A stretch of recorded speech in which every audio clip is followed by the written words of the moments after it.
Silks శ్రీరస్తు శుభమస్తు sale ప్రతి 25,000 రూపాయల కొనుగోలుపై ఒక గోల్డ్ కాయిన్ ఉచితం. ప్రపంచంలో అందరికంటే ఐశ్వర్యవంతులు మీరే అని నా అభిప్రాయం.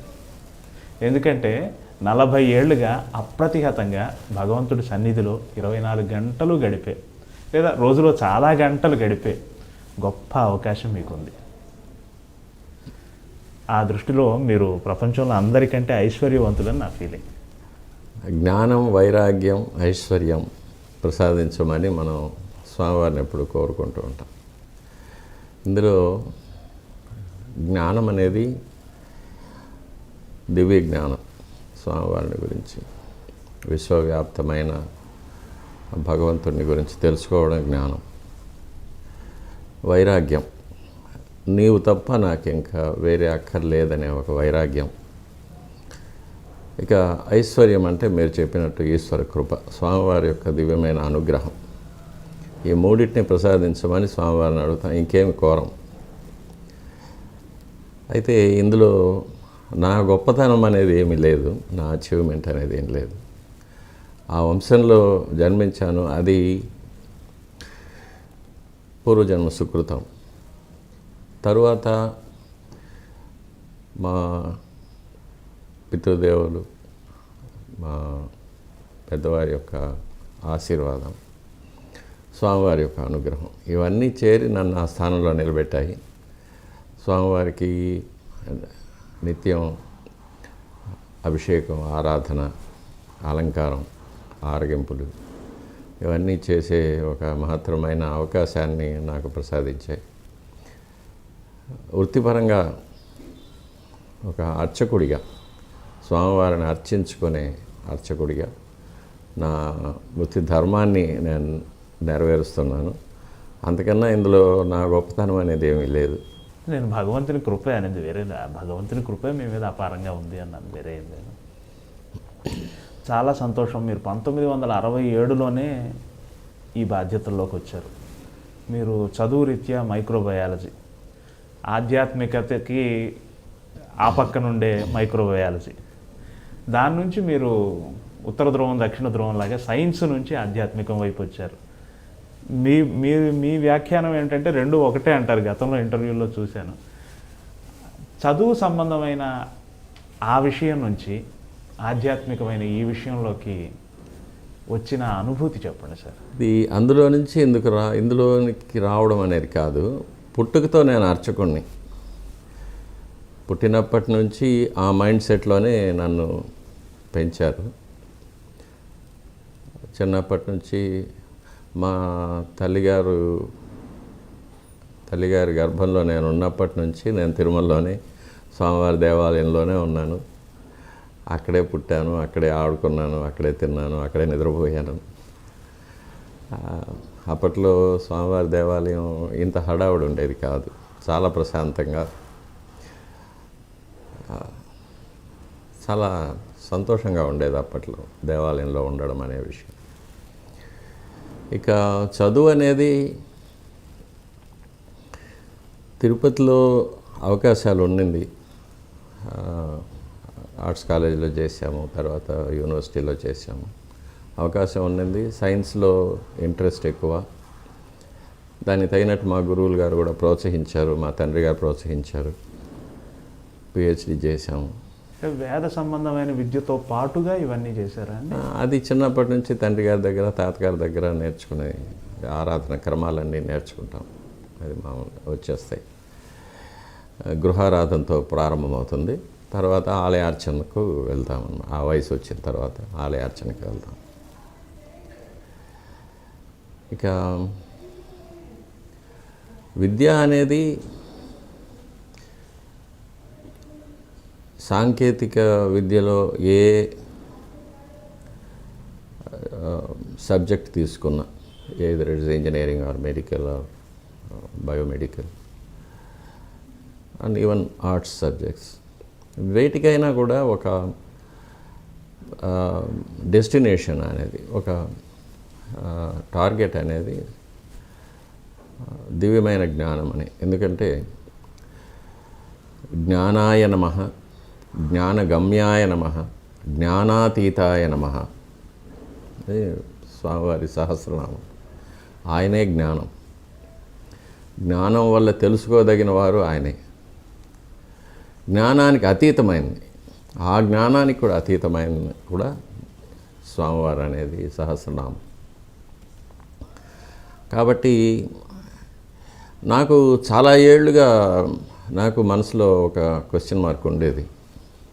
ఎందుకు నన్ను మాలిక్యులర్ బయాలజీలో పిహెచ్డి చేయించి తన దగ్గరికి ఎందుకు తీసుకున్నారు అని. దానికి సమాధానం ఇప్పుడిప్పుడే తెలుస్తూ ఉంది నాకు.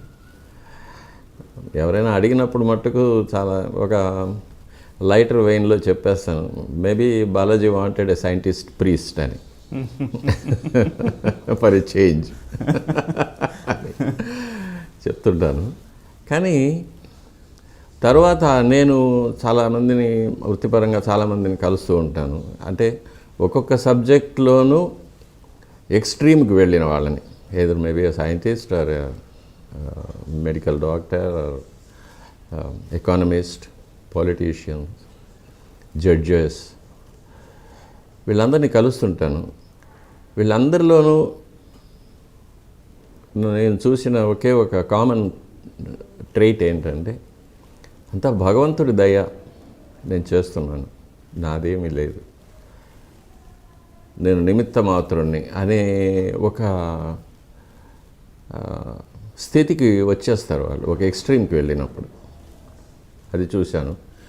ఇక హిస్టరీలోకి వెళ్తే take the greatest inventors, Isaac Newton, Leonardo da Vinci, Michael Faraday, Albert Einstein, వీళ్ళందరూ కూడా they agree on a single common point. మనకన్నా మానవాతీతమైన ఒక శక్తి మనల్ని నడిపిస్తూ ఉంది. ఏది జరుగుతున్నా అది ఒక ప్రీ డెస్టైన్డ్ సిచ్యువేషన్. కాబట్టి దేని మీద మన మానవ శక్తి ఏమి చేయలేదు అనే దాని మీద వీళ్ళందరికీ కూడా ఒక కామన్ ఉంది అభిప్రాయం, చూసాం అది. కాబట్టి ఆ స్థితికి నన్ను స్వామివారు చాలా త్వరగానే తీసుకొచ్చేశారు. మేబీ నేను పూర్వజన్మలో చేసిన సాధనలో కానీ, లేక పెద్దవారి అనుగ్రహంలో కానీ, లేక స్వామివారు నాకు ఈ జన్మలో నాకు ఇచ్చిన కర్తవ్యాలు నెరవేర్చడం కోసం కానీ స్వామివారు నన్ను ఆ స్థితికి తీసుకొచ్చారని అనుకుంటాను. ఇకపోతే సైన్స్ అనేది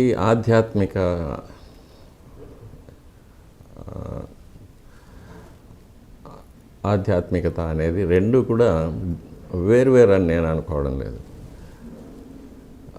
ఇది ఒక స్పిరిచువల్ క్వెస్ట్. అంటే మానవుడు తన జీవితాంతం దేనికోసమైతే అన్వేషిస్తూ ఉంటాడు, అదే దాన్ని సాధించడం ఆధ్యాత్మికతో సాధ్యం అనేది. కాబట్టి స్పిరిచువాలిటీ కూడా it is also a science and it's a higher level of science for higher minds అంటాం. ఎందుకంటే మన మైండ్ని ఆ స్పిరిచువాలిటీ పక్క ట్రైన్ చేయాలి. Every human being has got that capacity. ఆ మైండ్ని స్పిరిచువల్ లైన్లో తీసుకెళ్ళి ట్రైన్ చేసి స్వామివారి యొక్క భగవంతుడి యొక్క విశ్వవ్యాపిత్వాన్ని అర్థం చేసుకోవడమే దివ్యమైన జ్ఞానం అనేది. దాన్ని ఏ మనిషి ఎవరైనా కూడా సాధించుకోవచ్చు. కాకపోతే దానికి చాలా సాధన అవసరం. ఎలాగైతే సైన్స్లో మన కంటికి కనిపించని అణువుల్ని, పరమాణువుల్ని చూడడానికి మనకు ఎలక్ట్రాన్ మైక్రోస్కోప్స్ కానీ అలాంటి ఎక్విప్మెంట్ ఎలా ఉంటాయో, అలాగే కొన్ని లక్షల కాంతి సంవత్సరాల దూరంలో ఉన్న నక్షత్ర కూటాలు, గెలాక్సీస్, స్టార్ సిస్టమ్స్, వీటిని చూడడానికి ఎలాగైతే మనకు హబుల్ టెలిస్కోప్ లాంటి ఒక ఎక్విప్మెంట్ మనకు అవసరపడుతుందో, అలాగే మానవాతీతమైన శక్తిని దర్శించడానికి, అర్థం చేసుకోవడానికి, అనుభవించడానికి కూడా కొన్ని సాధనలు అవసరమవుతాయి. ఇక్కడ వీటికైతే భౌతిక పరిమాణంలో కావాల్సి వస్తాయి. స్పిరిచువాలిటీలో పారభౌతికమైన పరిమాణంలో మన మనస్సుని, మన ఆత్మని, మన మేధస్సుని దానికి ట్యూన్ చేసి సాధన చేయగలిగితే మనం తప్పకుండా ఈ దివ్యమైన జ్ఞానాన్ని కూడా పొందవచ్చు. ఇదే ఆగమ శాస్త్రంలో కూడా అష్టాంగ యోగం మొదలైన పద్ధతులతో వివరించున్నారు మన మహర్షులందరూ కూడా. మీరు అంటే మీ కుటుంబాలకు సంబంధించి, మీ 4 కుటుంబాలకు సంబంధించి నిబంధనలు ఎలా ఉంటాయండి? అంటే మీరు మామూలు జనంలాగా సమాజంలో సంచరించడానికి కొన్ని నిబంధనలు ఉన్నాయి, అందరిలాగా మీరు జనంలో కలవలేరు అటువంటివి అంటారు కదా, అవి అంటే మీ వ్యక్తిగత స్వేచ్ఛ ఎంతవరకు ఉంది? అది ఏమి అటువంటి నిబంధనలు అంటూ మరి ఏముండవు. కాకపోతే అర్చక కుటుంబాల్లో చిన్నప్పటి నుంచి కూడా మేము పెరిగిన విధానం కొన్ని ఉంటుంది. ఎందుకంటే మా వేషం, కట్టు, బొట్టు, జుట్టు, ఇవి, తర్వాత మా ఆహారం, మేము వాడే భాష, మా స్నేహిత వర్గం, ఇవన్నీ కూడా చిన్నప్పటి నుంచే కూడా పెద్దవాళ్ళు గైడ్ చేస్తుంటారు. దాని ప్రకారంగానే అలవాటు పడిపోతాం. కాబట్టి బయటకు వచ్చినప్పుడు మామూలుగా అంటే వ్యక్తిగతంగా నేను యూనివర్సిటీలో ఉండి అలవాటైంది కాబట్టి ఎవరితోనైనా కలిసిపోగలను, ఏ భాష అయినా మాట్లాడగలను, ఏ సబ్జెక్ట్ మీదైనా నేను చిట్ చాట్ చేయగలను. కాబట్టి నాకు ఎటువంటి రిస్ట్రిక్షన్స్ ఉండదు. కాకపోతే నన్ను గుర్తుపట్టిన వాళ్ళు దగ్గరకు వచ్చి పలకరిస్తూ ఉంటారు ఎక్కడికైనా వెళ్ళినప్పుడు. అంతకన్నా ఇంకా ఆహారపు అలవాట్లు అనేది మేము దానికోసం కొన్ని జాగ్రత్తలు తీసుకుంటూ ఉంటాం బయట వెళ్ళినప్పుడు. ముఖ్యంగా ఎక్కడ కాంప్రమైజ్ కాం. ఎందుకంటే ఈ ఆహారపు అలవాట్లు కానీ దైనందిన కార్యక్రమాల్లో కానీ మా యొక్క ఒక రిథమ్ అనేది, ఒక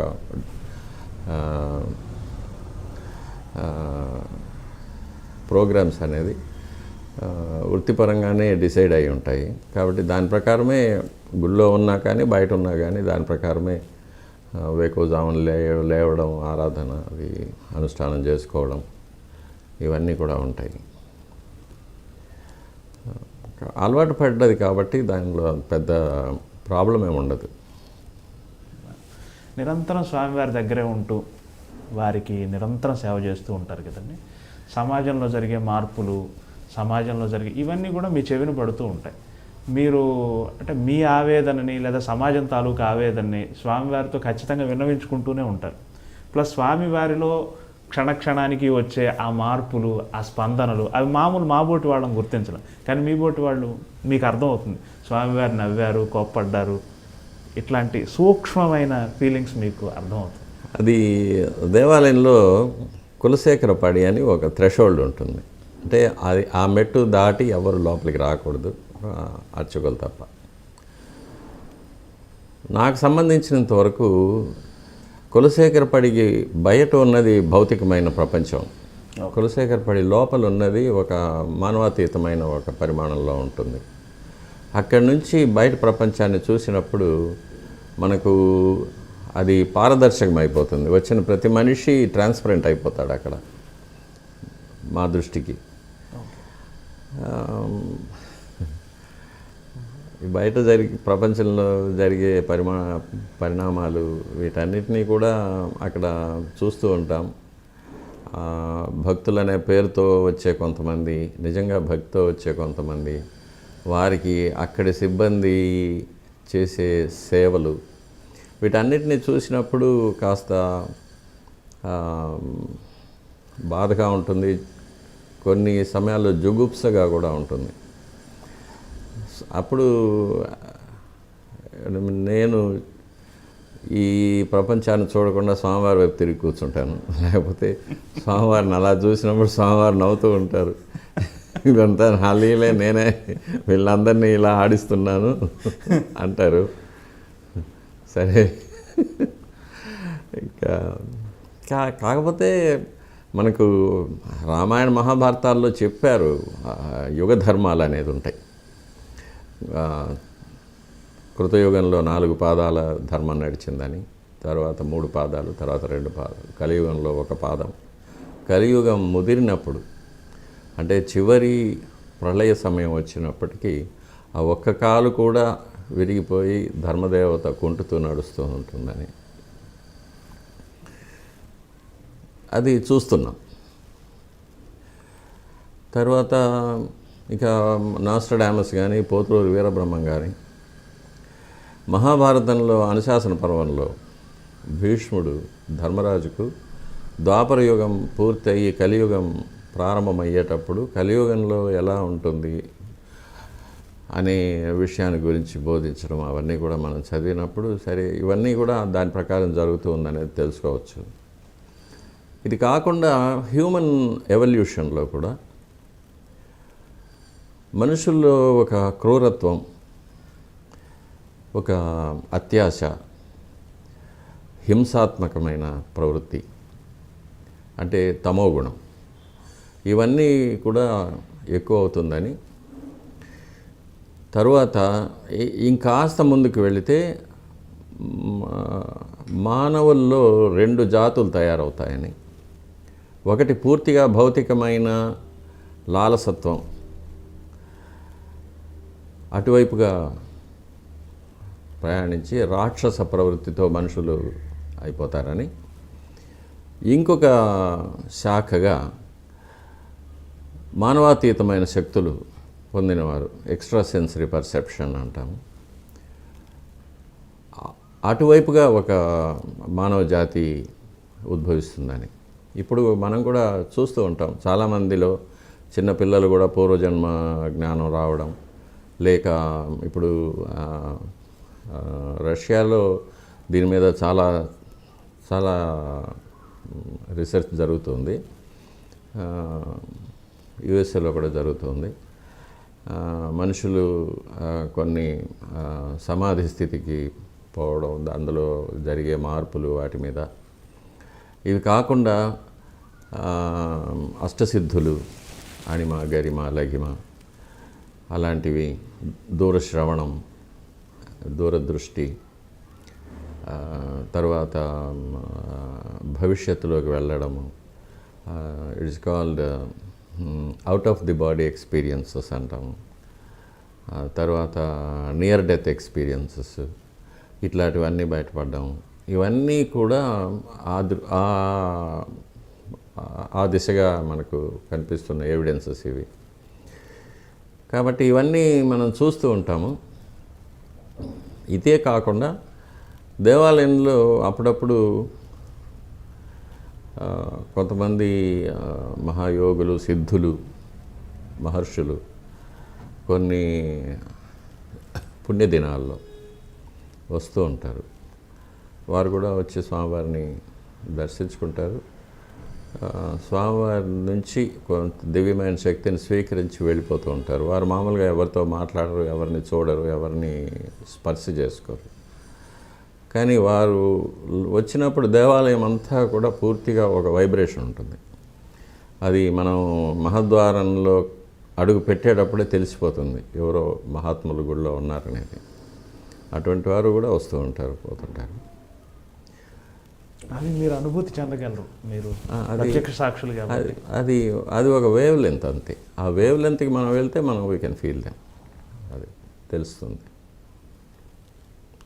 చాలామంది ఉన్నారు మన హిందువులు, మహమ్మదీయులు అనేది కాకుండా ఇది ఈ దేహానికి ఉన్న మతము, కులము అవన్నీ, ఆత్మకు మతం, కులం అవన్నీ ఏమీ లేవు. చాలామంది పాశ్చాత్యులు కూడా వచ్చినప్పుడు అటువంటిది ఉంది. వాళ్ళు చూసే విధం, వాళ్ళు స్వామివారి దగ్గర ఆ శక్తిని గ్రహించే విధం, ఇవన్నీ కూడా మనం చూస్తూ ఉంటాం గుళ్ళో కామన్.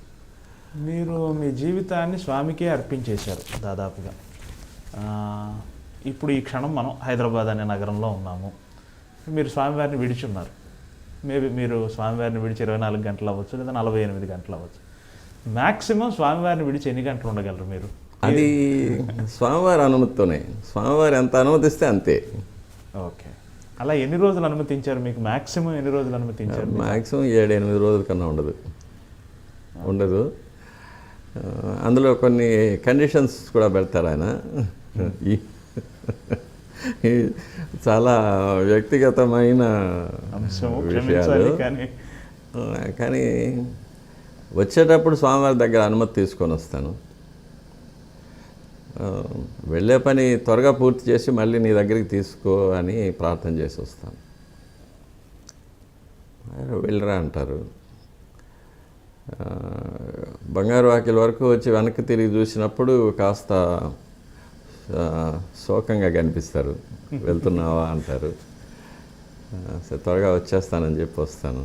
మళ్ళీ తిరిగి వెళ్ళినప్పుడు మళ్ళీ ఇంటికి వెళ్ళి స్నానం చేసి స్వామివారి దర్శనానికి వెళ్తూనే అప్పుడు చాలా సంతోషంగా అనిపిస్తారు. వచ్చేసావా, వెరీ గుడ్ అంటారు. అది ఇట్లా, ఇది maybe it's my own imagination or maybe it's reflection of my own thoughts. But అది ప్రతిసారి నేను అనుభవిస్తూ ఉంటాను. ఇది వీడ్కోలు కానీ స్వాగతం కానీ స్వామివారి దగ్గర నుంచి చూస్తూ ఉంటాను. కాకపోతే బయటకు నేను వెళ్ళే కొన్ని అనుమతులు ఇవ్వరు. ఇక్కడికి వెళ్తున్నాను అంటే ఇవ్వరు, వద్దంటారు. కొన్ని విషయాలకు వెళ్ళరామంటారు, సంతోషంగా వెళ్ళరా అంటారు, వెళ్ళి త్వరగా వచ్చేసే అంటారు. కొన్ని చోట్లకి వద్దంటారు. వ్యక్తిగత కష్టాలు, కుటుంబ కష్టాలు కూడా స్వామివారికే విన్నవించుకుంటారు కదా. స్వామి నువ్వే దిక్కు అన్నట్టు మామూలు వాళ్ళే అనుకుంటున్నామంటే ఇంక మీకు అది సహజం కదా. వృత్తి జీవితంలో కూడా కొన్నిసార్లు మీ మీద విమర్శలు వస్తూ ఉంటాయి. వాటిలోకి పోను కానీ అలా వచ్చిన సందర్భాల్లో కూడా మీరు స్వామికే విన్నవించుకున్నారా? ఏమి స్వామి? ఏం విన్నవించుకోను, వదిలేస్తా. ఉదాహరణకి నేను చెప్తాను, ఈ వ్యవస్థను రద్దు చేయాలని పాలకులు నిర్ణయం తీసుకున్నప్పుడు అటువంటి సందర్భాల్లో ఎందుకు స్వామి ఇంత కష్టం ఇచ్చావు అని స్వామిని అడగలేదా? అక్కడ అది కూడా మేము ఏం తప్పు చేశాము, ఎందుకు ఇలా జరిగింది అనేది అడుగుతాను. కానీ ఎప్పుడు అన్యాయం చేయలేదు స్వామి. ఓకే, మనకి ఒక ప్రావర్బ్ ఉంది కదా, ఒక తలుపు మూసుకుంటే ఇంకో తలుపు తెరుచుకుంటున్నాను. ఆ విధంగా చూస్తే స్వామివారు ఒక తలుపు మూస్తే 2 తలుపులు తెరిచారు. అందులో సందేహమేం లేదు. నా పర్సనల్ ఎక్స్పీరియన్స్ అది. స్వామివారి పాదాలను ముట్టుకున్న అర్చకుడు ఎవడు కూడా నష్టపోడు, బాధపడ్డాడు, క్షేమంగా ఉంటారు. అష్యూరెన్స్. స్వామివారిని నమ్మాలి, అదొక్కటే అండర్లైన్. స్వామివారిని నమ్మాలి, స్వామివారు నన్ను కాపాడుతారు, నాకు స్వామివారు ఉన్నారు అనేది ఒక్క నమ్మకం ఉంటే చాలు. ఏమి కారణం అండి? ఎందుకు ఈ వ్యవస్థను రద్దు చేయాలనుకున్నారు పాలకులు? మీకేమైనా? అది చక్కగా జరుగుతున్న వ్యవస్థలో కొన్ని వాళ్ళు చెప్పిన కారణాలు కొన్ని నిజం. అలాగా వాళ్ళు చెప్పిన కారణాలు, భౌతికమైన కారణాలు నిజం. కానీ పారభౌతికమైన కారణాలు అంటే వాళ్ళకి తెలియకుండా వాళ్ళు చేసింది, వాళ్ళకి కూడా తెలియదు ఆ కారణాలు ఉన్నాయని, అవి కూడా కొన్ని నిజం. కొన్ని స్వయంకృతాలు కొన్ని. కానీ ఈ ప్రక్రియలో స్వామివారు వడికట్టారు.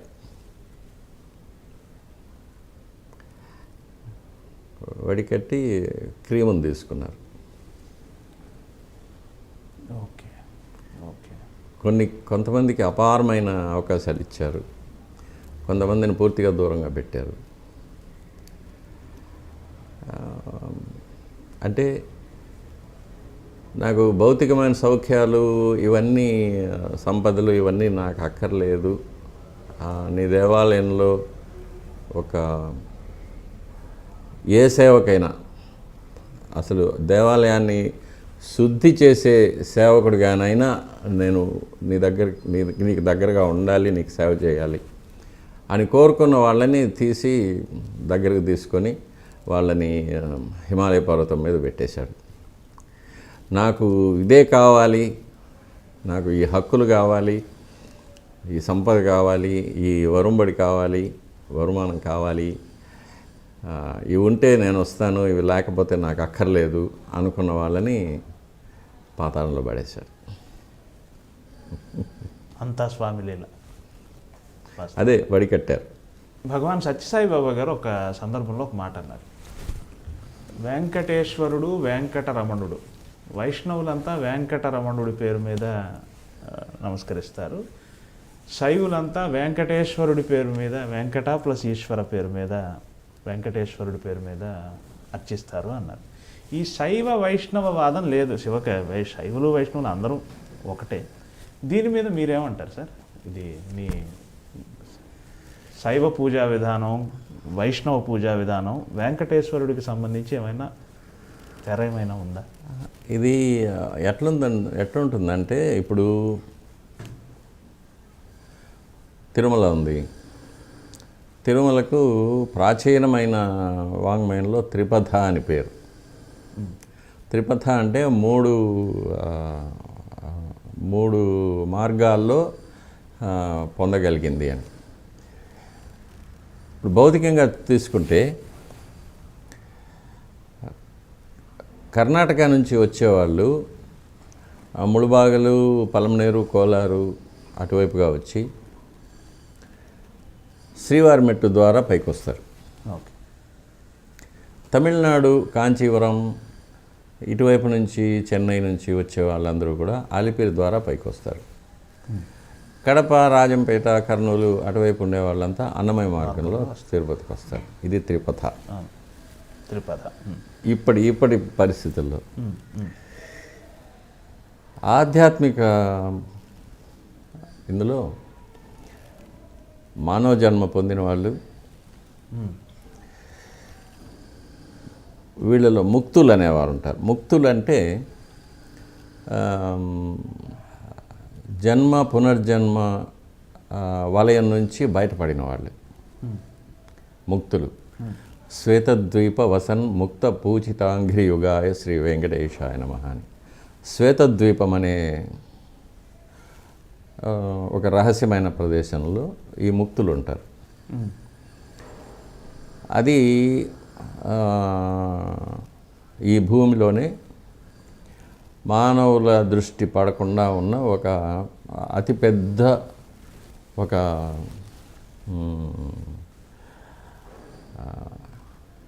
ప్రదేశం. ఇది 5 ఖండాల కింద వ్యాపించి ఉంటుంది. దీనికి సముద్రాల కింద కూడా ఉంది, వీటికి మధ్య రహదారులు ఉన్నాయి. అక్కడ ఈ శ్వేతద్వీపం, దీన్ని శంబల అంటారు, అగార్తి అంటారు, ఉతోపియా అంటారు, లేక అట్లాంటిస్ అంటారు. ఈ ముక్తులందరూ కూడా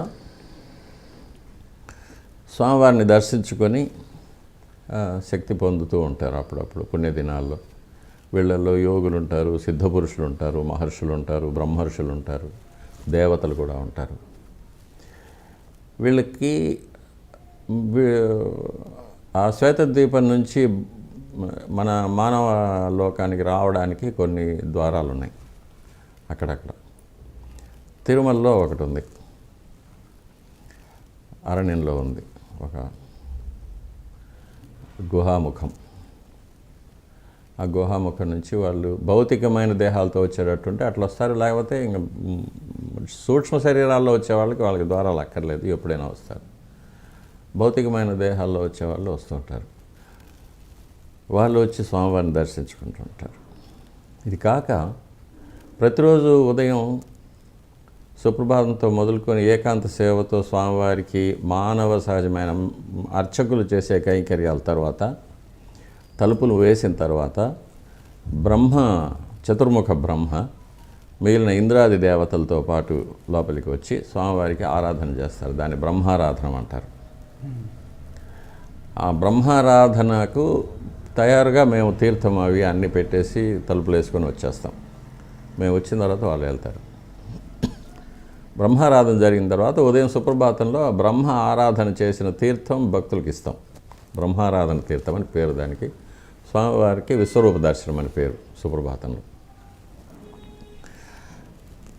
సుప్రభాతంలో కౌసల్య సుప్రజారామ అని మేము తలుపులు, బంగారు వాకిలి తలుపులు తీసి అర్చకులు లోపలికి వెళ్ళేటప్పుడు వాళ్ళు దేవతలు మనల్ని భుజాలను ఒరుసుకుంటూ బయటికి వెళ్తారనేది ఆగమ శాస్త్రంలో చెప్పబడింది. దానికి తగినట్టే దేవాలయంలో పూర్తిగా పాజిటివ్ ఎనర్జీ ఉంటుంది ఆ టైంలో బ్రహ్మముహూర్తం వరకు. ఇట్లా మానవులు, శ్వేతద్వీపవాసులు, దేవలోకం నుంచి దేవతలు, వీళ్ళందరూ కూడా మూడు అంతస్తుల్లో ఉన్న ఆత్మలు వచ్చి స్వామివారిని దర్శనం చేసుకుంటారు కాబట్టి త్రిపథ అని పేరు. ఇక వెంకటేశ్వరుడు, వెంకటరమణుడు ఇవన్నీ మనం పెట్టుకున్న పేర్లు. ఆ దివ్యమైన శక్తికి అరూపం, నిష్కలం, నిర్గుణం, నిరాకారం, పరబ్రహ్మ. కాబట్టి ఆ శక్తిని ఒక్కొక్కరు ఒక్కొక్క కోణం నుంచి చూస్తారు, దర్శించుకుంటారు. ఆ కోణంలో వారికి ఏం కనిపిస్తే వాళ్ళు ఆ పేరు పెట్టుకుంటారు.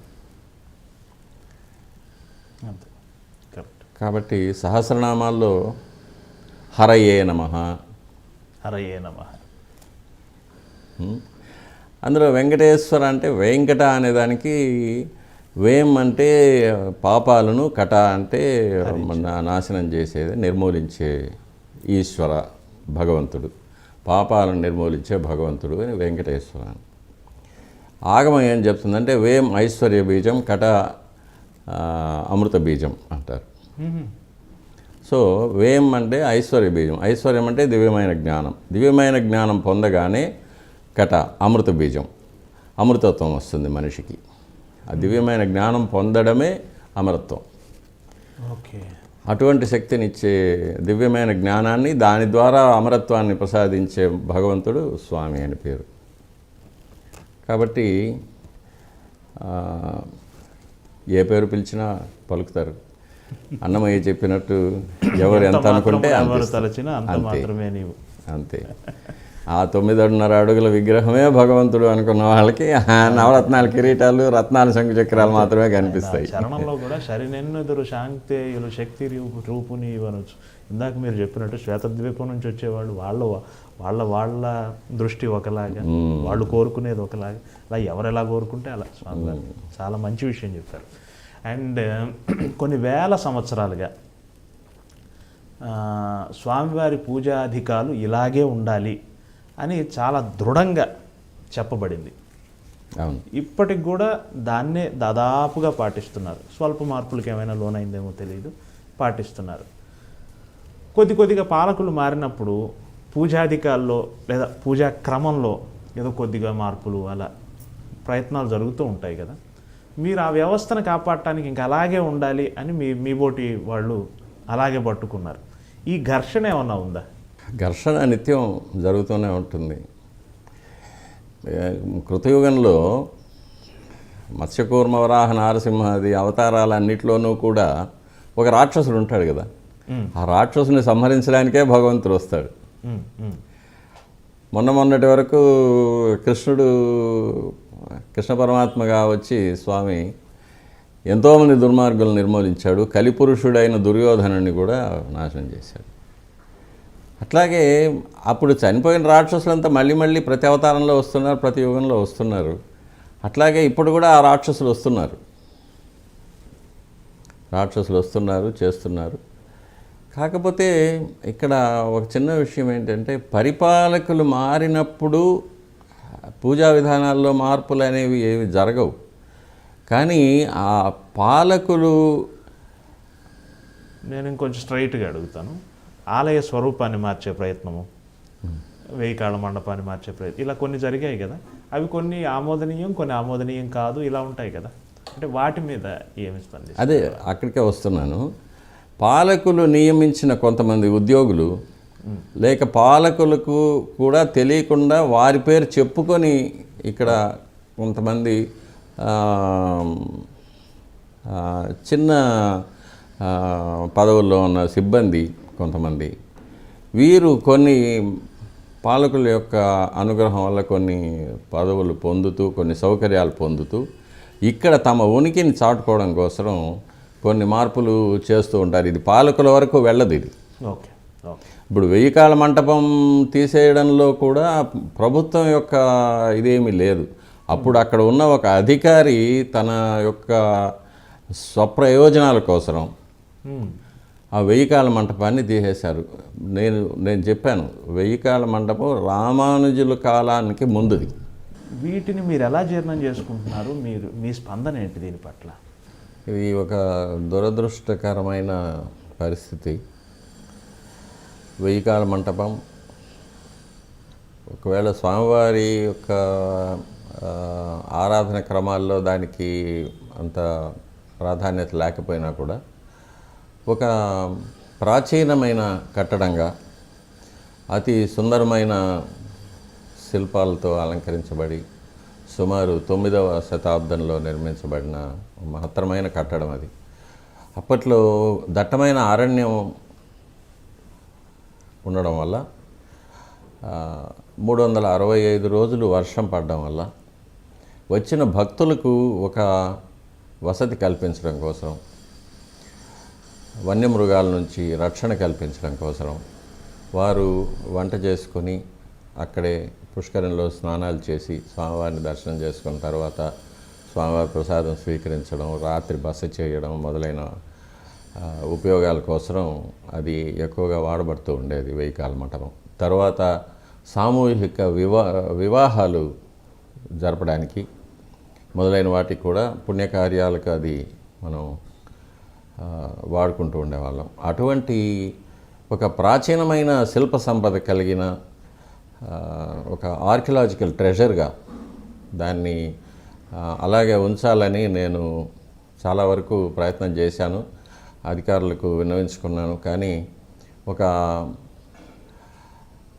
అధికార దర్పం, అజ్ఞానం, అహంకారం, వీటి వల్ల స్వప్రయోజనాలు, స్వార్థం, వీటి కోసం అప్పుడు ఉన్న అధికారులు వాటిని నిర్దాక్షిణ్యంగా నిర్మూలించారు. అది ఆ మంటపం పడగొట్టేటప్పుడు తర్వాత తెలిసింది అది 2 అంతస్తులుగా కట్టబడిన ఒక మహత్తరమైన కట్టడమని. తర్వాత ఎప్పుడో అది మట్టిలో ఒక అంతస్తు మట్టి లోపలికి పూడిపోయిందని తెలిసిన తర్వాత కూడా అటువంటి కట్టడాన్ని తీసి నిర్దాక్షిణ్యం కూల్చివేశారు. దాన్ని మళ్ళీ వేరే చోట ప్రతిష్ఠించాల్సిందిగా కూడా కోరాను. అది కూడా ఆ కోరిక కూడా ఇంతవరకు మన్నించబడలేదు. దీనికన్నా విచారకరమైన విషయం, స్వామివారికి ప్రతి వార్షిక బ్రహ్మోత్సవాల్లో కూడా మహారథంలోకి ఉత్సవమూర్తులు మలయప్ప స్వామివారిని వేంచేపు చేయడానికి ఆ రథారోహణం కార్యక్రమంలో భాగంగా జరిగే పుణ్యాహవాచనం, యాత్రాదానం, నవగ్రహ పూజ మొదలైన క్రతువులను నిర్వహించడానికి ఒక అత్యంత సుందరమైన శిల్ప సంపత్తో కూడిన ఒక రథమంటపం ఉండేది. స్వామివారు ఆ రథమంటపంలోకి వేయించేసి పుణ్యాహవాచనం, యాత్రాదానం మొదలైన క్రతువులు నిర్వహించిన తర్వాత మంటపం లోపల నుంచే రాతి మెట్ల మీద స్వామివారు మహారథంలోకి చాలా సులభంగా వేయించేసేవారు. కానీ దాన్ని కూడా మాస్టర్ ప్లాన్ అనే ఒక కారణం కింద నిర్దాక్షిణ్యంగా తీసి పారవేశారు. దాన్ని కూడా మళ్ళీ మనకు సౌకర్యమైన ప్రదేశంలో తిరిగి నిర్మించాలని కూడా కోరాను. దాన్ని కూడా ఆ కోరిక కూడా మన్నించబడలేదు. ఇది కూడా స్వార్థంతో, అహంకారంతో, అజ్ఞానంతో చేసిన ఒక దుష్కార్యం. ఇప్పుడు ఆ రథమంటపం లేకపోవడం వల్ల స్వామివారిని ఇనుప నిచ్చెనల మీద రథంలోకి వేంచేపు చేస్తున్నాం. చాలా కష్టతరమైన, చాలా ఆపదతో కూడిన కార్యక్రమం ఇది. కానీ ఇప్పటికీ ఆ రథమంటపాన్ని పునర్నిర్మించే యోచన చేయబడలేదు. ఇది కూడా ఒక విచారకరమైన విషయం. మన దేశంలో ప్రతి చిన్న దేవాలయానికి కూడా రథమంటపాలు ఉన్నాయి. కానీ అఖిలాండ కోటి బ్రహ్మాండ నాయకుడు అంటాము, కోట్లాది మంది కొలిచే ప్రభువు వెంకటేశ్వర స్వామి వారికి రథమండపం లేకపోవడం చాలా శోచనీయమైన విషయం. కాబట్టి ఇటువంటివన్నీ జరుగుతూ ఉంటాయి. కానీ ఇవి పాలకుల యొక్క దృష్టికి పోకుండా పాలకుల చేత నియమించబడిన కింది స్థాయి అధికారులు, వారి కింది స్థాయి ఉద్యోగులు, వారి విధేయులైన బంట్లు, వీళ్ళు పాలకుల పేరు చెప్పి చేసే అక్రమాలు, అరాచకాలు, అపవిత్రమైన కార్యాలు, అపచారాలు ఇవి ప్రతిరోజు దేవాలయంలో జరుగుతూ ఉంటాయి. స్వామివారికి ఆరాధనలు జరగనీయకుండా చేయడం, స్వామివారికి ఆరగింపులు జరగకుండా చేయడం, త్వరగా చేయమని చెప్పి అర్చకులను ఇబ్బంది పెట్టడం, లేక అకాలంలో స్వామివారిని మేలుకొల్పడం, నిద్రపుచ్చడం, ఆరగింపులు పెట్టడం, ఇటువంటివన్నీ కూడా కింది స్థాయి ఉద్యోగులు పాలకుల పేరు చెప్పి వారి ప్రాపకం కింద చేసే అక్రమాలు తిరుమల దేవాలయంలో ప్రత్యేకంగా చాలా జరుగుతూ ఉంటాయి. అది వారి అస్తిత్వాన్ని నిరూపించుకోవడానికి, వారు అక్కడ ఉన్నట్టుగా వారే అధికారులుగా చలామణి అవ్వడం కోసం స్వార్థంతో చేసే పనులు. ఇవి పాలకుల దృష్టి వరకు పోదు, కానీ పాలకుల పేరు మీద జరుగుతుంది కాబట్టి ఆగమ శాస్త్ర ప్రకారంగా ఈ అపచారాల వల్ల సంభవించే పాపాలన్నీ కూడా పాలకులకు కూడా చెందుతాయనేది మనం ఇప్పుడు తెలుసుకోవాల్సిన విషయం. ఇది పాలకులు కూడా ఒక పని చేయాలంటే దాంట్లో నిపుణత్వం ఉండాలి. ఆపరేషన్ చేయాలంటే డాక్టర్ వృత్తి చదివినట్టు. ఇప్పుడు తిరుమల లాంటి ఒక క్లిష్టమైన ఎన్నో ఆచార వ్యవహారాలతో కూడిన వ్యవహారాన్ని జడ్జి చేసే పెద్దలు ఆగమాన్ని తెలుసుకుని ఆగమాన్ని అవపోసన బట్టి ఉండాల్సిన అవసరం లేదా? అధికారులు కూడా అంటే ఇప్పుడు నేను ఇంకొంచెం స్ట్రైట్గా అడుగుతాను. స్వామివారికి నిద్రే ఉండటం లేదు, 4 గంటల నుంచి ప్రారంభం అవ్వాల్సిన పని 2 గంటల నుంచే ప్రారంభమైందని ఒక్కోసారి మేము పేపర్లో చదువుతూ ఉంటాం సామాన్య మనుషులది. ఇవన్నీ అసంబద్ధం, ఇవన్నీ జరగకూడదు అని మీ బోటి పెద్దలు కూడా అంటున్నారు. ఇవి నిర్దేశిస్తున్న వాళ్ళకి బహుశా ఈ ఆగమం పట్ల తెలియకపోవటం వల్లే కదా జరుగుతూ ఉండొచ్చు. దాని మీద ఏమంటారు? వీరికి అధికారులకు వారి విద్యార్జనలో భాగంగా వారికి ఎలాంటి బోధన చేస్తారంటే, మీరు పాలించడానికే పుట్టారు, మీరే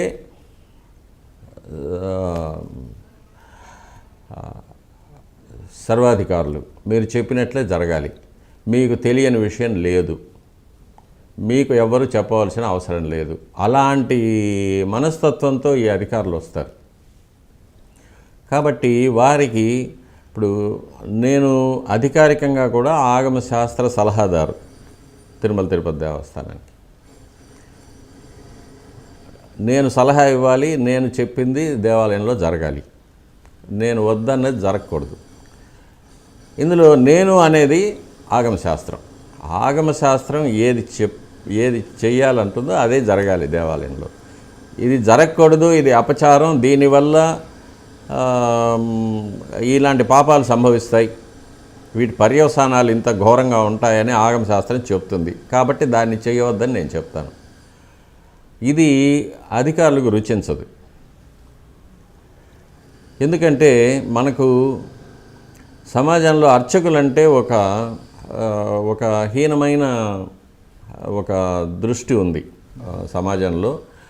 వీరు బడుగు బాపలు, వీరికి ఏమీ తెలీదు, వీరికి సంఘంలో ఎటువంటి గౌరవం లేదు, వీరు ఏదో యాచక వృత్తిలో ఉన్నవారు అనే విధంగానే ఒక ప్రబలమైన అభిప్రాయం ఉండడం వల్ల అధికారులందరూ కూడా ప్రతి అర్చకుడిని అలాగే ఆ దృష్టితోనే చూస్తారు. అది వెంకటేశ్వర స్వామి వారి అర్చకులైనా సరే, లేకపోతే అమ్మవారి అర్చకులైనా సరే, శివాలయంలో అర్చకులైనా సరే, ఆ దృష్టిలోనే వాళ్ళు చూస్తారు. కాబట్టి ఏ అధికారి కూడా ఒక వైఖానస ఆగమంలో నిష్ణాతుడు చెంది అర్చకత్వంలో కొన్ని దశాబ్దాలుగా ఉండి అన్ని కైంకర్యాల విషయాలు, అందులో తిరుమల దేవాలయంలో కొన్ని ఆగమశాస్త్రమైన ప్రక్రియల్లో మిగిలిన దేవాలయాల్లో లేని కొన్ని ఆచారాలు ఉన్నాయి. చాలా చాలా శుచిగా, చాలా భయంతో స్వామివారి కైంకర్యాలు మేము చేస్తుంటాం. స్వామివారిని ముట్టుకోవడం మొదలుకొని ఎవరు స్వామివారిని మూల బేరాన్ని ఎవరు తాకగలరు, దానికి వారు అనుసరించాల్సిన కార్యక్రమాలు ఏంటి, ఇవన్నీ కూడా పెద్దలు ఎలా పెట్టారో అలాగే ఈరోజు వరకు కూడా చేస్తున్నాం. కాబట్టి ఇవన్నీ తెలిసిన ఒక ఆగమ సలహాదారు ఇచ్చే సలహాలను వీళ్ళు అధికారులు పాటించరు. వారికి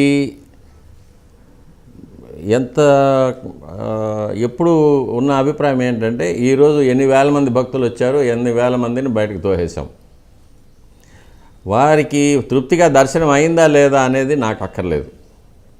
ఈరోజు నేను 80,000 మందిని క్లియర్ చేశాం, 90,000 మందిని క్లియర్ చేశాం. నాకు ముందున్న అధికారి 60,000 మందికే చేశాడు, నేను 80,000 మందికి చేశాను. నాకు ముందున్న అధికారి 1,00,000 లడ్డూలు తయారు చేశాడు, నేను 2,00,000 లడ్డూలు తయారు చేస్తున్నాను. అది ఎలా తయారు చేస్తున్నావు, ఎక్కడ తయారు చేస్తున్నావు, ఎవరి చేత తయారు చేస్తున్నావు, అది ఎలా వినియోగిస్తున్నావు, అది నీకు అక్కర్లేదు. నాకు కావాల్సింది ఒక పబ్లిసిటీ. నన్ను గురించి నేనే శభాష్ అని చెప్పుకోవాలి. కాబట్టి 80,000 మంది కొండపైకి వచ్చారంటే 80,000 మందిని రాత్రి ఏకాంత సేవ లోపల వాళ్ళని గుడి లోపలికి తోసి గుడి నుంచి బయటకు నెట్టేయాలి. వారికి దర్శనం అయిందా లేదా నాకు అక్కర్లేదు. స్వామివారికి ఏకాంత సేవ సమయానికి జరిగిందా లేదా నాకు అక్కర్లేదు. ఈ 80,000 మంది పూర్తయిన తర్వాతే స్వామివారికి ఏకాంత సేవ జరగాలి. ఇలాంటి ప్రవృత్తితో వచ్చే అధికారుల వల్ల స్వామివారికి అపచారం జరుగుతుంది. అపచారం జరగడం వల్ల స్వామివారి యొక్క అనుగ్రహం పోతుంది. స్వామివారికి అనుగ్రహం లేకపోవడం వల్ల వచ్చిన భక్తులకు ఎటువంటి ప్రయోజనం కలగదు. దీనివల్ల మహాపాపాలు సంభవిస్తూ ఉంటాయి. స్వామివారి యొక్క ఆగ్రహం వల్ల ఎన్నో ఉత్పాతాలు సంభవిస్తూ ఉంటాయి. ముఖ్యంగా పాలకులకి యశోనాశనం, వంశనాశనం ఇవన్నీ జరుగుతాయనేది ఆగమశాస్త్రంలో చెప్పబడింది. ఇది ఎన్నోసార్లు నేను హెచ్చరిస్తూనే ఉంటాను, కానీ కలియుగ ధర్మం ఎవరు వినరు. తిరుమలకు సంబంధించి చాలా ప్రత్యేకమైన చట్టాలు ఉన్నాయి, చాలా ప్రత్యేకమైన రక్షణ ఉంది. బ్రిటిష్ పాలకులు, ఆ తర్వాత వచ్చిన పాలకులు చాలా పకడ్బందీగా పెట్టారని చెప్తారు కదా. ఇప్పటికీ మీరు కూడా ఒక ఇంటర్వ్యూలో అన్నారు, అప్పటి ఆర్కాడ్ జిల్లా కలెక్టర్ ఇచ్చిన ఉత్తర ప్రత్యుత్తరాలు లేదా ప్రశ్న సమాధానాలు ఇవన్నీ చాలా రెఫరెన్సులు ఉన్నాయి అంటారు కదా. ఇవన్నీ ఉండగా కూడా ఈ విధంగా జరుగుతున్నాయా? అవును. ఇప్పుడు దాన్ని సవాల్ జవాబు పట్టి అంటారు. ఆర్కాట్ కలెక్టర్ గారు చేశారు. ప్రతి ఉద్యోగిని కూడా పిలిచి 19వ శతాబ్దంలో జరిగింది, 1848 సంథింగ్. ప్రతి ఉద్యోగిని పిలిచి నీ పేరేంటి, నీ కుటుంబం పేరేంటి, ఎప్పటి నుంచి పనిచేస్తున్నావు, నీకు గుళ్ళో ఉన్న బాధ్యతలు ఏంటి, ఎన్ని గంటలకు వస్తున్నావు, ఏం చేస్తున్నావు, ఎప్పుడు వెళ్తున్నావు, నీకు గుళ్ళో నీకు ఇచ్చే వరుంబడి ఎలాంటిది, నీకు జీతం ఇస్తున్నారా లేక కైండ్ ఎమాల్మెంట్స్ లాగా ఇస్తున్నారా, ప్రసాదాలు ఇస్తున్నారా, ఇవన్నీ కూడా ఒక అర్చక, పాచక, పరిచారక సిబ్బంది ఎంతోమంది ఉన్నారు. పూలు కట్టేవాళ్ళు ఉన్నారు, ప్రసాదాలు తయారు చేసేవాళ్ళు ఉన్నారు, ఇల్లు గుడి చిమ్మేవాళ్ళు ఉన్నారు, ముగ్గులు వేసేవాళ్ళు ఉన్నారు, దీపాలు అంటించేవాళ్ళు ఉన్నారు, తర్వాత హుండీ తీసి కట్టడము పెట్టడము చేసేవాళ్ళు ఉన్నారు. వీళ్ళందరి ఉద్యోగాల గురించి కూడా ఆరా తీసి దాన్ని రికార్డ్ చేసి పెట్టున్నారు. సవాల్ జవాబు పట్టి అని పేరు దానికి. తరువాత అముల్నామా అని ఒకటి ఉంది, దేవాలయంలోనే రాస్తారు. అముల్నామా అంటే ప్రతిరోజు ఉదయం సుప్రభాతానికి ఎవరు వచ్చారు, అర్చకులు ఎవరు వచ్చారు, జీయంగాళ్ళు ఎవరు వచ్చారు, ఉద్యోగి ఎవరున్నారు, వచ్చి తలుపులు తీశారు, తలుపులు తీసిన తర్వాత ఆ సీక్వెన్స్, ఎవరు తలుపులు తీశారు, ఎవరు లోపలికి వెళ్ళారు, ఏం జరిగింది, తర్వాత సుప్రభాతం తర్వాత తోమాల సేవ జరిగింది, తోమాల సేవ తర్వాత కొలువు జరిగింది, కొలువులో ఇలా జరిగింది, ఈ అధికారులు వచ్చి పాల్గొన్నారు, తర్వాత సహస్రనామార్చన జరిగింది, నైవేద్యం జరిగింది, శాతమరు జరిగింది, ఇలా సీక్వెన్స్ ఎవరెవరు ఏమేం చేశారు, ఎప్పుడు చేశారు, ఎవరు ముందు చేశారు, ఎవరు వెనక్కి చేశారు, ఎవరికి ముందు తీర్థం ఇచ్చారు, ఎవరికి రెండవ తీర్థం ఇచ్చారు, ఎవరికి మూడవ తీర్థం ఇచ్చారు, ఆచార్య పురుషుల్లో ఈ సీక్వెన్సులు ఇవన్నీ కూడా అమూల్నామాను రాస్తారు. అది కూడా కొన్ని తరాలుగా రాస్తూ ఉన్నాం. ఏదైనా సందేహం ఉన్నప్పుడు అమూల్నామాను చూస్తాం. ఏ రోజు ఏ బహుమానాలు, మర్యాదలు ఇటువంటివి పర్వదినాల్లో వాటిని గురించి సందేహాలు వచ్చినప్పుడు అవి చూస్తుంటాం. ఇప్పుడు ఒక విచిత్రమైన విషయం ఏమంటే ఈ అమూల్నామాలు, ఈ సవాల్ జవాబు పట్టీలు వీటన్నిటినీ మించి ఇప్పుడు మళ్ళీ ఒక అమూల్నామా అనేది, ఒక మాన్యువల్ అనేది ఇప్పుడు రాస్తున్నారు. ఇప్పుడు అధికారులు ఏం చేస్తున్నారంటే వాళ్ళ అధికారాన్ని చూపించుకోవడానికి, వాళ్ళ అధికారాన్ని ఒక చట్టపరంగా చేసేయడానికి, గుళ్ళో ఈ అధికారికి ఇలా మర్యాదలు జరగాలి, ఆ అధికారికి అలా మర్యాదలు జరగాలి, వీరికి ఈ బహుమానం ఇవ్వాలి, వారికి ఆ బహుమానం, ఇలాంటివన్నీ చేర్చి కొత్తగా ఒక మాన్యువల్ ఇప్పుడు తయారు చేస్తున్నారు.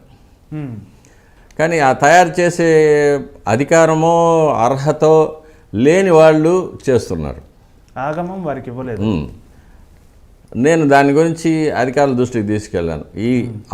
ఈ మాన్యువల్ తయారు చేయడానికి ప్రధాన అర్చకులైనా ఉండాలి, జియ్యంగారులు ఉండాలి, లేకపోతే ఆగమ సలహాదారులు ఉండాలి.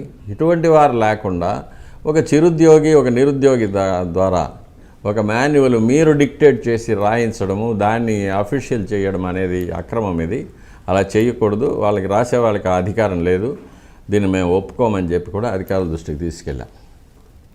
కానీ జరుగుతూ ఉంది అది. కొత్త బైబిల్ రాస్తున్నారు.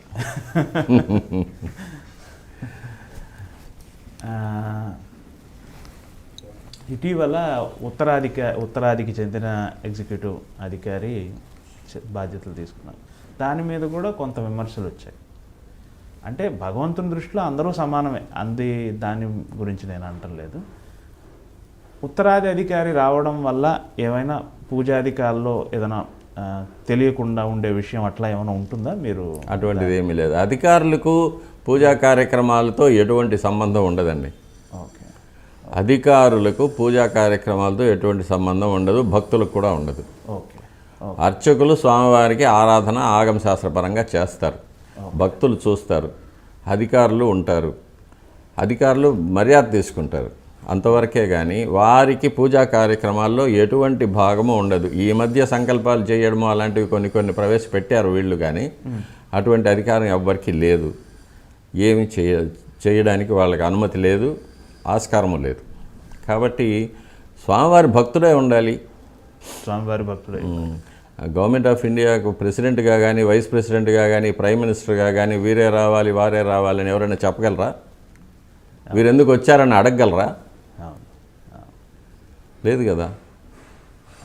అలాగే తిరుమల తిరుపతి దేవస్థానంలో అధికారులకు ఎటువంటి ప్రమేయం లేదు.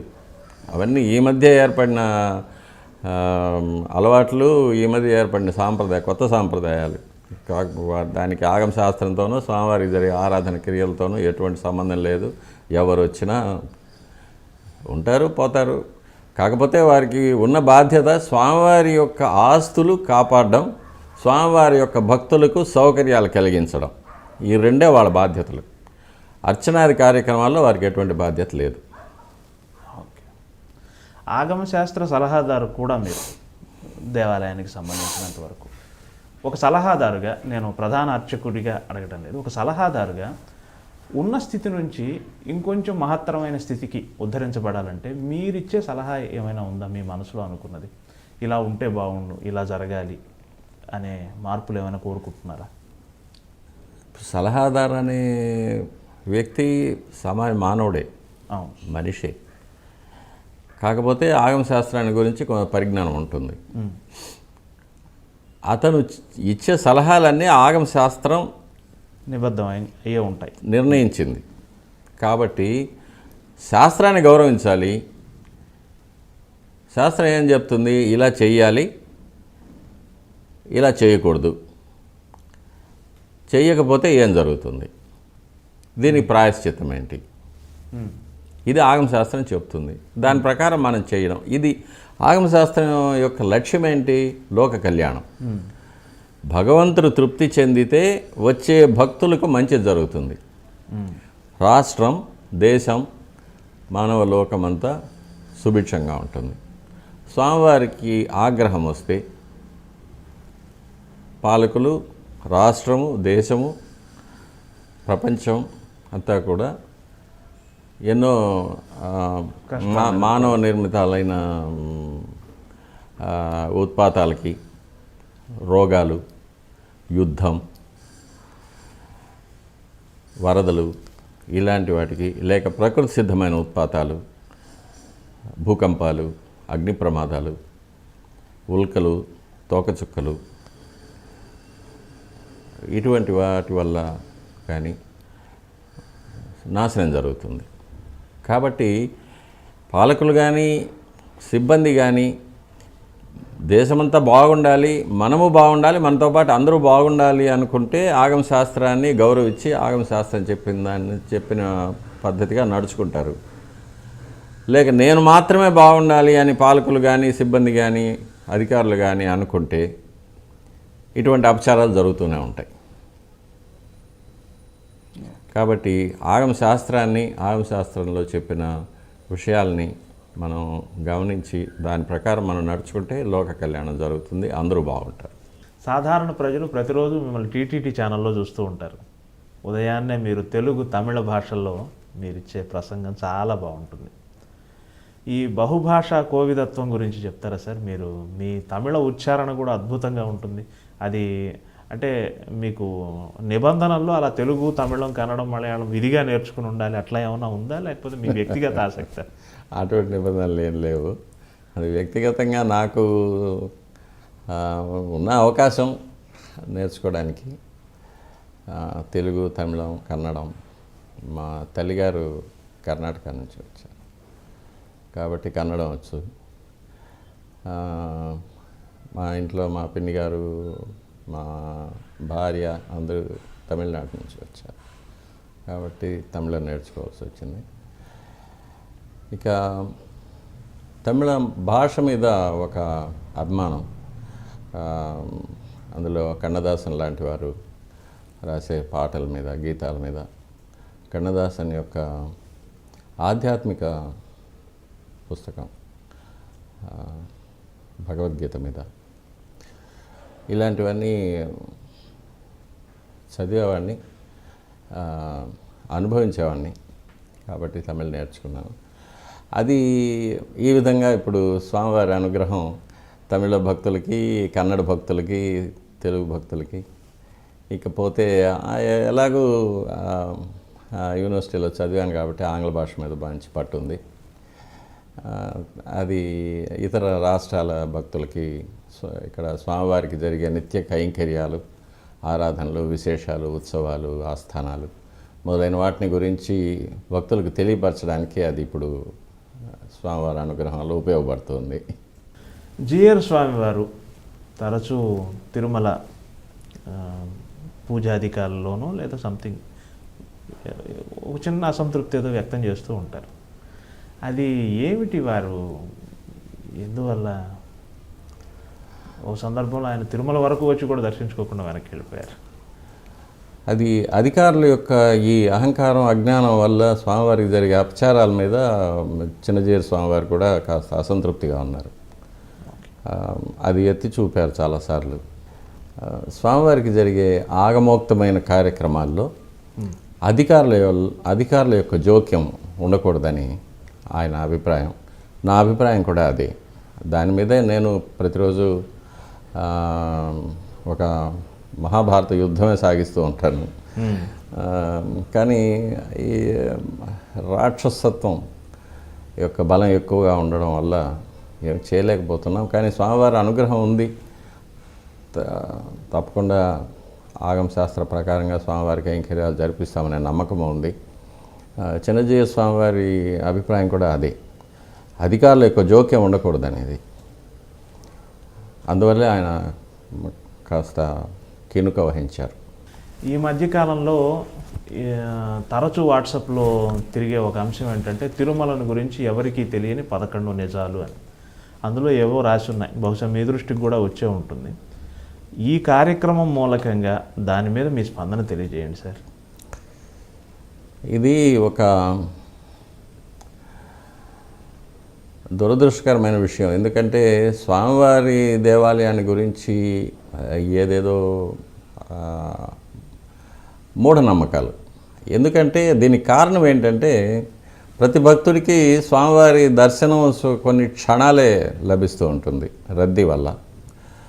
అది కాకుండా కొన్ని గంటల సేపు క్యూ వరుసల్లో నిలబడి లోపలికి వచ్చి స్వామివారి దర్శనం చేసుకోగానే వాళ్ళకు బయట వెళ్ళిపోవాల్సిన అవసరం ఉంటుంది, వెళ్ళిపోతారు. కాబట్టి వాళ్ళకి నిలిచి స్వామివారిని ఆపాదమస్తకం పాదాల నుంచి శిరస్సు వరకు తృప్తిగా దర్శించుకోవడానికి కానీ, గర్భాలయం ఎలా ఉంటుంది, గర్భాలయంలో మిగిలిన దేవతామూర్తులు ఎవరెవరు ఉంటారు, వారి లక్షణాలు ఏంటి, వారి అలంకారాలు ఏంటి, దాని గురించి తెలుసుకోవడం కానీ, లేక ఆలయంలో వివిధ మంటపాలు, వివిధమైన అంగాలు ఎన్నో ఉంటాయి ఆగమశాస్త్ర ప్రకారంగా. అవన్నీ కూడా ఎక్కడెక్కడ ఉన్నాయి, ఏంటి, ఏమనేది తెలుసుకోవడానికి వాళ్ళకు అవకాశము లేదు. వాళ్ళకి చెప్పడానికి కూడా అక్కడ ఎవరు దొరకరు. ఎందుకంటే ఆలయ సిబ్బంది ఎవ్వరికీ కూడా ఈ అవగాహన లేదు. అందరూ కూడా ఏదో స్వార్థ చింతనతో అక్కడ ఉద్యోగాలు చేస్తున్నారే కానీ స్వామివారిని గురించో, స్వామివారి ఆలయం యొక్క చరిత్ర కానీ, లక్షణాల గురించి కానీ తెలుసుకోవడానికి ఎవరు ప్రయత్నం చేయలేదు, చిన్న సిబ్బంది నుంచి పెద్ద అధికారి వరకు కూడా. కాబట్టి ఎవరో చెప్పిన దాన్ని కూడా నమ్మి ప్రజలు ఏదేదో వాళ్ళు అపోహలతో ఉంటారు. నేను చెప్పవలసింది ఏంటంటే స్వామివారి దేవాలయం పూర్తిగా ప్రతి శిల, ప్రతి రాయి, ప్రతి స్తంభం, ప్రతి కుడ్యం, ప్రతి గోపురం, ప్రతి మంటపం, ఇవన్నీ కూడా వైఖాన్స్ ఆగమ శాస్త్రంలో మరీచి మహర్షి చెప్పిన ఆలయ వాస్తు శిల్పశాస్త్రం విమానార్చన కల్పం అనే గ్రంథం ఆధారంగా నిర్మించబడింది. ఇందులో వేరే ఎటువంటి వేరు పద్ధతులు కానీ లేక వేరు సాంప్రదాయాలు కానీ ఎక్కడా మనకు కనిపించదు. కాబట్టి అందులోనూ ఎటువంటి రహస్యాలు లేని చాలా సింపుల్ స్ట్రక్చర్ తిరుమల దేవాలయం. విస్తీర్ణంలో కూడా చాలా చిన్నది మిగిలిన దేవాలయాల్లో పోలిస్తే. ఇక్కడ ఉన్న పూర్తి ముఖ్యత్వం స్వామివారి యొక్క అనుగ్రహం, స్వామివారి దర్శనం, ఇవి తప్ప దేవాలయంలో వేరే ఎటువంటి భౌతికమైన రహస్యాలు ఏమీ లేవు. పారభౌతికమైన రహస్యాలు కొల్లలుగా ఉన్నాయి. ఎన్నో ప్రదేశాల్లో ఎన్నో విశేషాలు ఉన్నాయి, ఎన్నో నిక్షిప్తాలు ఉన్నాయి, ఎన్నో శక్తులు ఉన్నాయి. అవన్నీ కూడా పారభౌతికమైన పరిమాణం. అది సామాన్య మానవులు దాన్ని అర్థం చేసుకోలేరు, దాన్ని అనుభవించలేరు. వాటిని గురించి అసలు అవగాహన కూడా చెప్పడానికి కూడా ఎవరు లేరు. చాలా కొద్దిమందికే ఆ విషయాలు తెలుసు. కాబట్టి స్వామివారికి వైఖాన్స్ ఆగమ శాస్త్ర ప్రకారంగానే ఆరాధనలన్నీ జరుగుతూ ఉంటాయి. దాని ప్రకారమే ప్రతి కార్యక్రమం నిర్వర్తించబడుతూ ఉంటుంది. కాబట్టి ఇందులో ఎటువంటి రహస్యాలు లేవు, ఎటువంటి విపరీతాలు కానీ అటువంటివి కానీ ఏమీ లేవు. ఇంకొకటి ఏమంటే స్వామివారి మూల విరాట్టును బంగారు వాకిలి లోపలికి కెమెరా వెళ్ళడము, స్వామివారిని ఫోటో తీయడం కానీ, వీడియో తీయడం కానీ ఇంతవరకు ఎప్పటికీ జరగలేదు, ఇక మీద జరగదు కూడా. అటువంటి అవకాశం ఎవరికి దొరకదు. కాబట్టి మనకు వాట్సాప్లో వచ్చే స్వామివారికి జరిగే హారతులు కానీ, స్వామివారికి జరిగే అభిషేకాలు, ఇవన్నీ కూడా కృత్రిమంగా వేరే సెట్లలో కానీ, కృత్రిమంగా నిర్మించబడిన దేవాలయాల్లో కానీ, లేక వేరు వెంకటేశ్వర స్వామివారి దేవాలయాల్లో, వేరు ఊర్లలో జరిగే దేవాలయాల్లో కానీ చిత్రీకరించబడిందే కానీ స్వామివారి తిరుమల శ్రీవారి దేవాలయంలో జరిగింది కాదు. ఇది భక్తులకు నేను చాలా రోజులుగా అనుకుంటూ ఉన్నాను, తెలియజేయాలని ఈరోజు అవకాశం వచ్చింది. ఈ బ్లాక్ అండ్ వైట్ వీడియోలు ఏవో చూపిస్తూ 1964లో 50లో షూట్ చేశారు, ఇవన్నీ కూడా అసలువి కాదు. లేదు, అవన్నీ వెంకటేశ్వర వైభవం అనే సినిమా కోసం చెన్నైలో వాహిని స్టూడియోస్లో వేసిన సెట్ అది. ఓకే, దాన్ని మాత్రమే అలా చూపిస్తున్నారు. చాలా సంతోషం. మీ ద్వారా చాలా విషయాలు స్వామివారికి సంబంధించి, దేవాలయానికి సంబంధించి తెలిసాయి. దానికి మీకు చాలా రుణపడి ఉన్నాం. మా ఈ కార్యక్రమానికి చాలా పరిపూర్ణత మీరు చేకూర్చారు. అందుకు మీకు ధన్యవాదాలు. ఇది స్వామివారి సేవలో భాగంగానే భావిస్తున్నాను. ఖచ్చితంగా.